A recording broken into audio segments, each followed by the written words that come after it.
bangus bistek.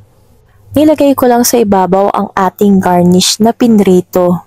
Hindi ko na rin hiniwa ang sili, pero nasa inyo kung isasama nyo siyang igisa.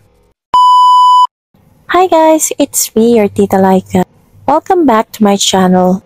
And for today's vlog, ay magluluto ulit tayo. Isa na namang episode ng Cooking with Love by your Tita Laika.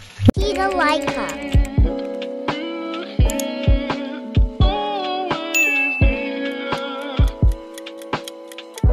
Magluluto tayo ngayon ng bangus bistek. Una nating gagawin ay iprito ang ating bangus. Habang piniprito natin ang ating bangus ay gagawa muna tayo ng sauce. Isang mangkok ay maglagay tayo ng 1 cup ng toyo, 2 kutsara ng oyster sauce. Maglagay din tayo ng 2 kutsara ng liquid seasoning at magpiga naman tayo ng lemon. Kung wala kayong lemon ay maaari kayong magpiga ng kalamansi.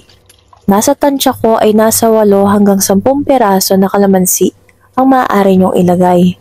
Pagkatapos ay maglagay din tayo ng asukal. Nasa sa inyo kung brown or puti ang ilalagay ninyo. Pagkatapos nun ay maglalagay ako ng cornstarch para may kaunting lapot ang ating sauce. Tunawin lang natin itong maigi. Pagkatapos nating prito ang ating isda, ihahango natin ito at tayo naman ay magigisa. Isang kawali ay naglagay lamang ako ng mantika. Inuna kong ginisa ang ating bawang. Kapag ito ay nag-golden brown na, isunod na nating igisa ang ating sibuyas. Pagkatapos nating magisa ay ilagay na natin ang ating sauce. Takpan at hayaang kumulo. Pagkakulo ay maglagay tayo ng tubig. Pagkatapos nun ay ilagay na natin ang ating isda na pinrito. Kasunod nun ay maglagay tayo ng paminta. Pagkatapos, haluin lamang natin ito at takpan. Pagkakulo ay nagdagdag ulit ako ng asukal. Sumunod nun ay nilagay ko na rin ang natitirang lemon. Haluin lamang natin ito maigi para lahat ng parte ng bangus ay may lasa. Nagprito rin ako ng bawang at sibuyas na puti upang pang-toppings dito. At ito na ang ating bangus bistek.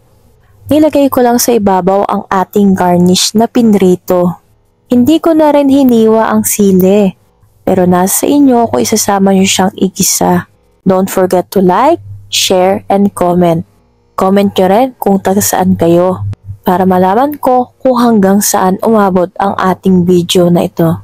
Comment down below kung gusto nyo ring recipe na itatry natin at gagawa natin ng tutorial.